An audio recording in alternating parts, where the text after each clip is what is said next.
I'd like to take a moment and talk to you about Noah's Ark just a little bit more. First, just to make sure we're all on the same page, there hasn't ever been a global flood. The amount of water it would take to go up to the top of Mount Everest and cover that all the way around the globe is a tremendous volume of water that there's no reason to believe ever existed on the earth.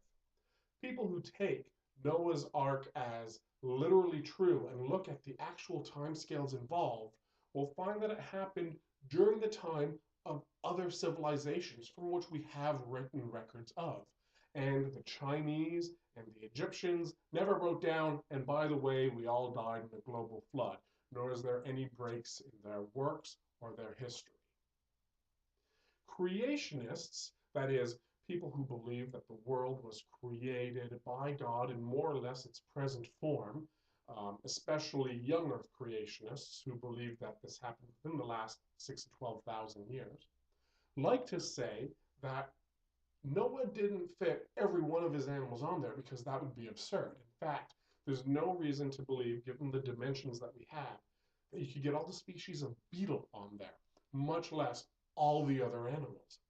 But in the Bible, it is often translated as God saying, bring one of each kind. So, what some creationists say is that Noah brought onto the ark one horse kind, which may have included ponies and zebras and other things like that. One of maybe a beetle kind, one of a rodent kind, and maybe squirrels and mice come from the same kind of animal, or maybe just the different types of mice and rats came from one kind of mouse rat. They're not too specific about this, and it's not really their job to be. But the point is that kinds came on the boat, say some creationists, and afterwards they devolved into different types of animals as opposed to the idealized kind form. Just something interesting. Also, in some chapters of the Noah's Ark story, God says two of each kind, and others seven. He talks about clean versus unclean. Kind of interesting things that I just thought you should look into if you find the translation of Noah's Ark particularly interesting. Also notice in some chapters the name of God is used and in other chapters they are not, probably because they were different sources that were put together to form a cohesive narrative similar to the ones in Babylon at the time, specifically the story of Atrahasis that I was talking about in my previous video. Both Atrahasis and Noah load their family up on an ark and survive the flood because a God told them to do so. I forget which one of them was married to Joan of Arc, but however that happened, I think it's important to know the historical context of it. And finally, there is the new Noah's movie that's coming out. I'll be honest, part of the reason I made these videos right now is because I was hoping some people were going to type in Noah, get my videos, and bump up my view count.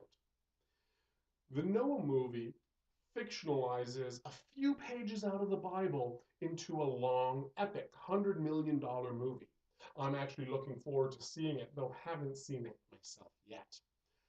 I've heard many reviews from different people, including people who were not religious, including people who, at an amateur status, read a lot of the Bible. And they said there are some very interesting things about this movie, including the fact that many themes that are not addressed in the Bible are giving a glancing blow in the movie. For example, in the Bible, they don't really talk about all the people who died or whether all of them must have been bad. And some of these things are casually noticed in the movie, but not directly attacked. The movie is really more of an action movie with a little bit of perhaps romance and definitely a lot of plot events. And things from other parts in the Bible has been taken and put into this movie to pad it out a little bit. So a lot of thinking went into how could this have happened if it really did happen and try to streamline that in, which I think sounds really interesting. So in the same sense that I enjoyed Clash of the Titans because I knew a little bit about uh, Greek and Roman mythology, even though it didn't stay too close to that. I also think I'll enjoy Noah's Ark, even though it's going to stray a little bit from the story in the Bible. And I hope if you see it, you let me know what you think about it down in the comments. So I think it's important to know the story of Noah's Ark and its historical context, and to realize that there never was a literal global flood.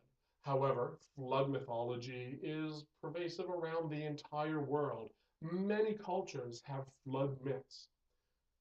Many cultures also have flooding.